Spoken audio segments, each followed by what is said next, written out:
Welcome back to Dronacharya IAS YouTube channel. I'm Dr. Daman Benipal and you are watching Daily Current Analysis.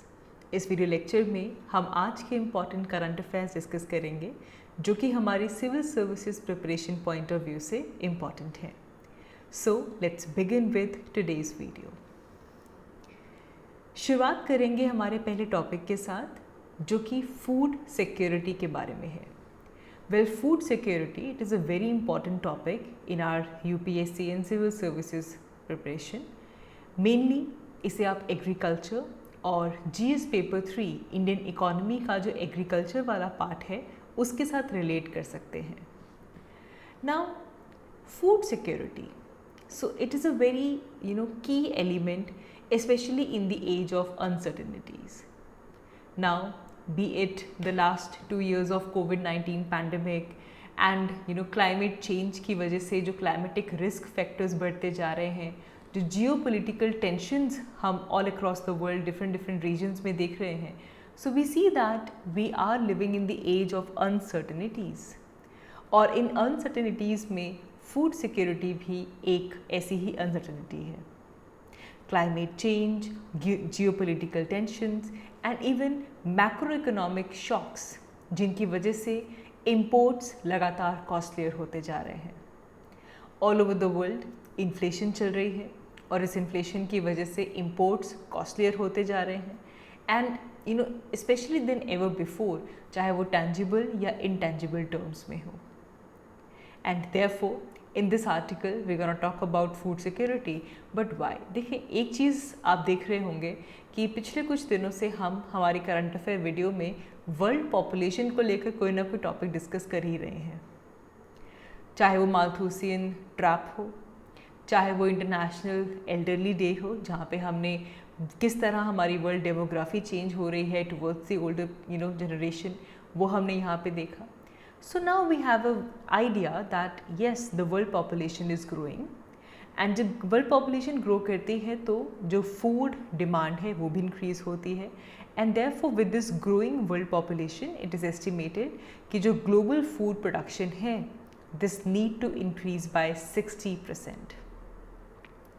2050 तक हमारी population 9.5 billion तक पहुंच जाएगी और इस 9.5 बिलियन लोगों को फीड करने के लिए हमें हमारी फूड प्रोडक्शन 60% से और बढ़ानी होगी. इंडिया का एग्रीकल्चरल सेक्टर अगर हम जीडीपी के टर्म्स में बात करें so it stands about $262 billion. It demonstrates that we have a low dependence on imports. India per se has achieved self-reliance.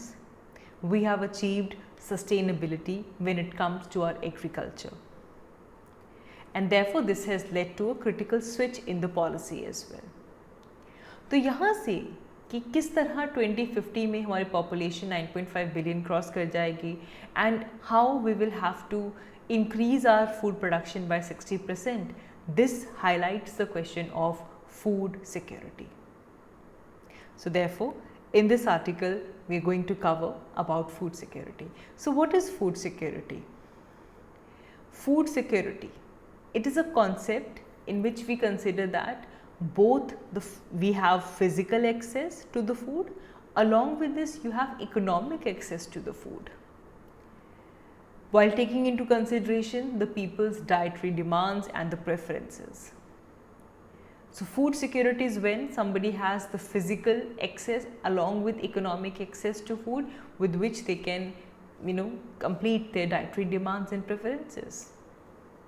Or in simple terms we can say that food security is when you ensure that all the people have access to sufficient, safe and nutritious food at all times in order to remain and live in a healthy and active life.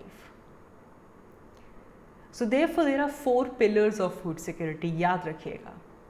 There are 4 pillars of food security: availability, access, utilization and stability. Food availability, access towards the food, utilizing the available food and the stability in terms of the availability or the excess of food.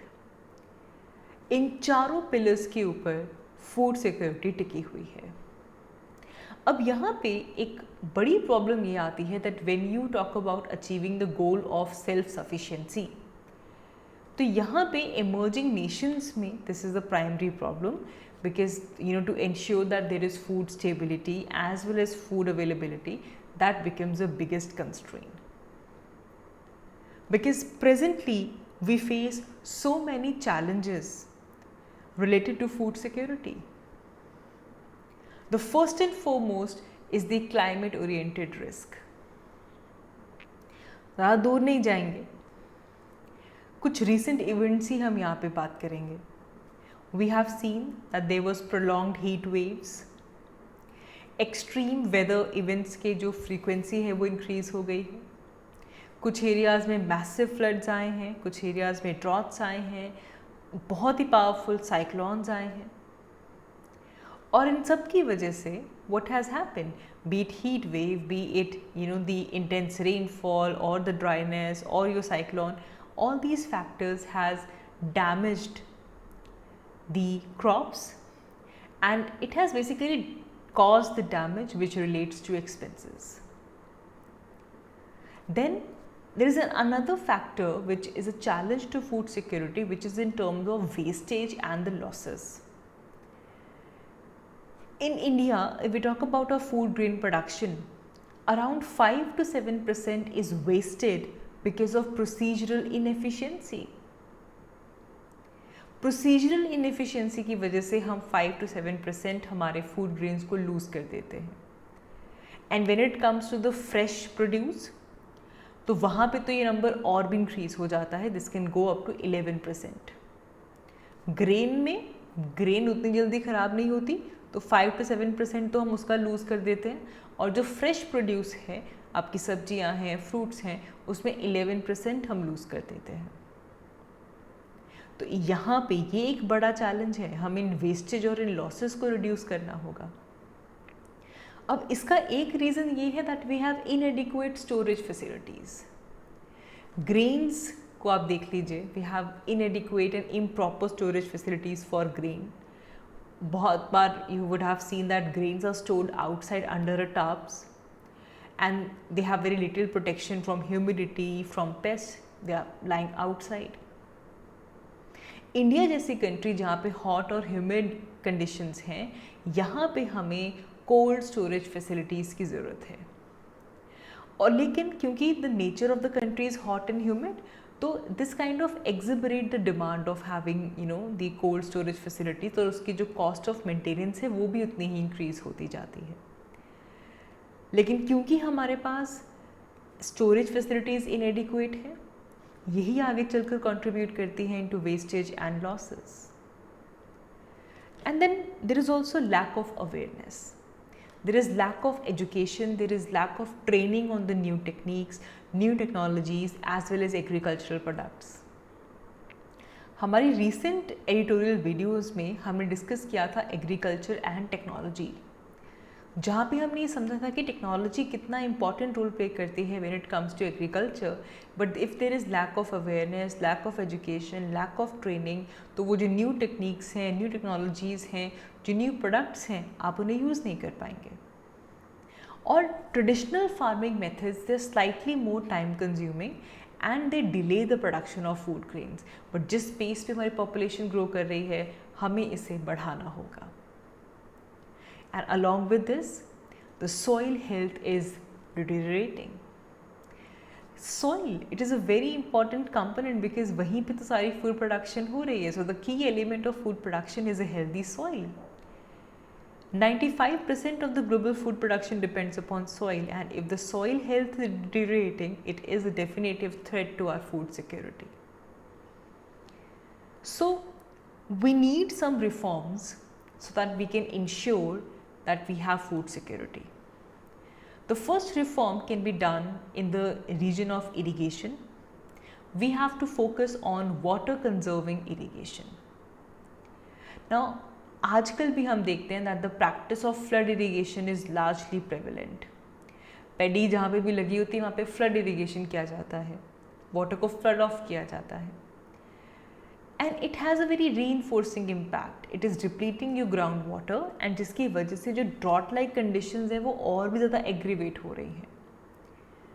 सो हमें water conserving irrigation की तरफ focus करना होगा. We have to move towards micro irrigation जिसमें हमें water को बहुत ही optimise तरीके से यूज़ करना होगा.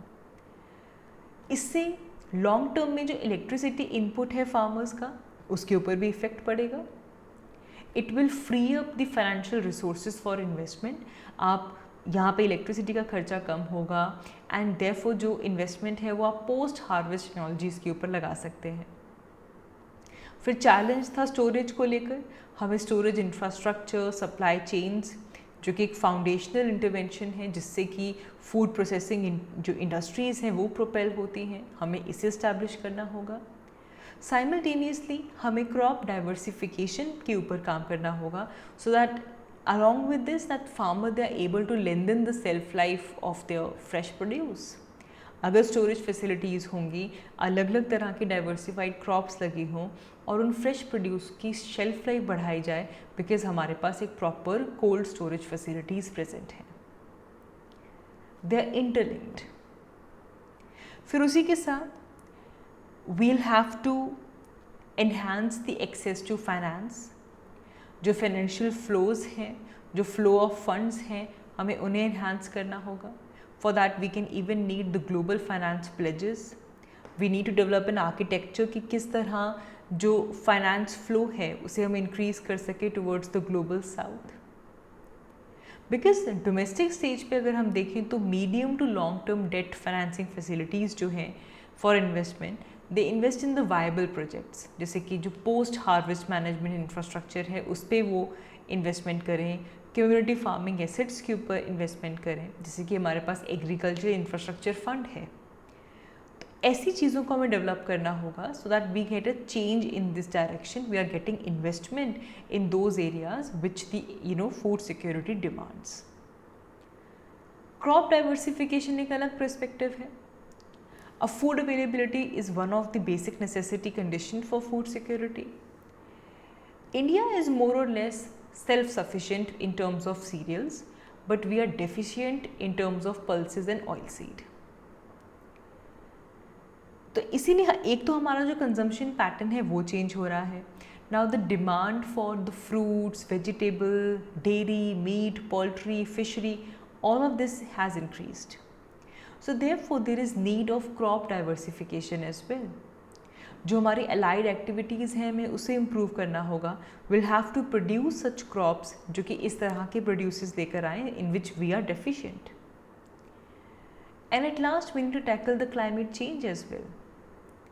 Food security in India can be achieved by paying higher attention on such issues of climate change. We have to limit global warming.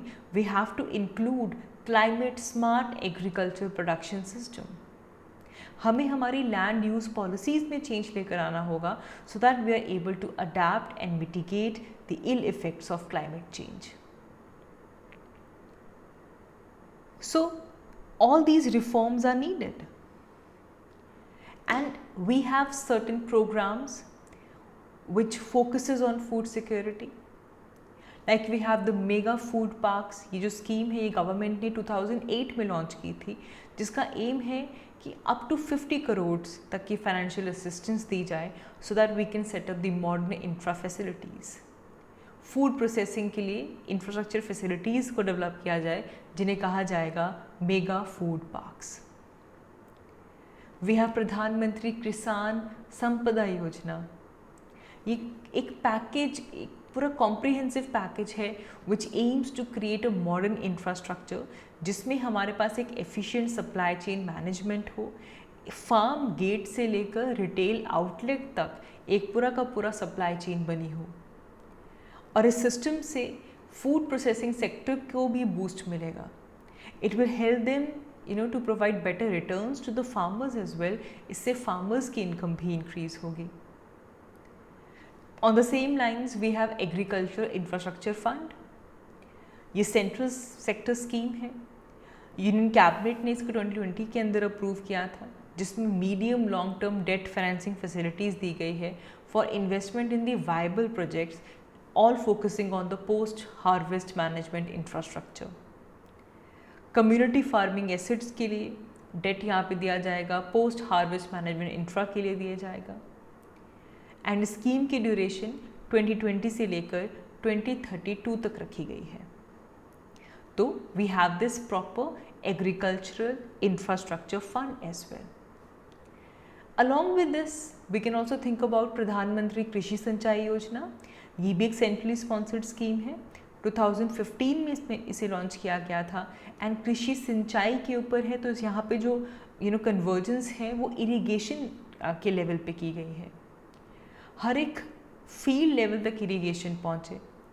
So we need to expand the cultivable area under the assured irrigation, जिसे हम कहते हैं हर खेत को पानी, हर खेत तक पानी पहुँचे. We need to improve the on farm water use efficiency as well, ताकि जो वाटर वेस्टेज है वो रिड्यूस हो सके. Along with this will have to enhance the adoption of the precision irrigation और बाकी भी जो वाटर सेविंग टेक्नोलॉजीज हैं. So at last we can say that we need a thorough upgradation specially of our storage facilities and that too in the rural areas, ताकि हम हमारे जो losses हैं, चाहे वो पावर की फॉर्म में हो, वाटर के फॉर्म में हो, पोस्ट हार्वेस्ट लॉसेस हो, इन सबको हम मिनिमाइज कर पाएँ. By expending our access to finance for the climate resilient technology adoption, we need to smoothen the access point for private sector innovations so that they can share the burden of improving agriculture resilience, and they should complement the public sector actions. So this is the time we acknowledge the role of modern solutions in overcoming food security. We have to enhance our access to nutrition. We have to ensure that we have a long-term food sector sustainability. That is another important factor that we have to focus on. So this was about the most important article, which was food security. I hope this discussion will help you in your GS paper 3 answers. So moving ahead, हमारा next article environment and ecology point of view से important है. Next we are going to talk about a species which is in news, which is Pangasius icaria. Pangasius icaria, it is a new catfish species जो कि Kaveri river के पास जो Mettur dam है वहाँ पे इसे डिस्कवर किया गया है. So new catfish has been discovered in the river Kaveri near Mettur Dam, which is Pangasius icarius. So let's talk about this species in detail. Now एक चीज़ यहाँ पे देखेंगे कि ये जो स्पीशी है it's a edible species. Pangasius icaria इसका नाम है. This has been named after the Indian Council of Agricultural Research, जिन्होंने इस स्पीशी को डिस्कवर किया है. This species belongs to Pangasius genus, जैसा कि आप यहाँ पे देख रहे हो. Icaria is because of Indian Council of Agricultural Research, जिन्होंने इसको डिस्कवर किया है. ये जो पेंगासियस जीनस है it is usually formed in the Ganga plains, but that it was not common in the peninsular India. लेकिन ये स्टडी की गई और देखा गया कि जो पेंगासियस स्पेसिमेन है ये कावेरी रिवर में भी मिल रहा है, but it is different from the genus which is present in the Ganga. बाकी जीनस से डिफरेंट है. And this new species edible. The locals call it ai keluthi in Tamil. And this catfish has a very high commercial value in aquaculture and it's a wild capture fish as well. Mettur Dam के पास से इसकी discovery हुई है. Mettur Dam which is the largest dam in Tamil Nadu, Kaveri river के ऊपर Mettur Dam situated है. Then next article is important from Indian economy point of view. It is about card tokenization. Card tokenization. So RBI ने ये signal किया है that they will not extend the deadline of October 1st for implementing tokenization of card based payment. जो card based payments हैं उनकी tokenization की जाएगी और जिसकी deadline 1st October रखी गई थी. This rule is applicable for all the stakeholders except for the card issuers and the card network. तो बेसिकली कार्ड बेस्ड पेमेंट्स के लिए टोकनाइजेशन को इम्प्लीमेंट किया जा रहा है। What is this tokenisation? Tokenisation का मतलब है कि जो आपकी एक्चुअल कार्ड डिटेल्स हैं उन्हें रिप्लेस करके उसकी जगह पे एक ऑल्टरनेटिव कोड को यूज़ किया जाएगा जिसे कहा जा रहा है टोकन। एंड ये जो कोड है this will be unique for the combination of the card. Token को किसने रिक्वेस्ट किया है, ऐसी कौन सी एंटिटी है which is accepting the request from the consumer for the tokens of the card, and then it will be pass to the card network कि वो वैसा टोकन जो है वो इसे इशू करे।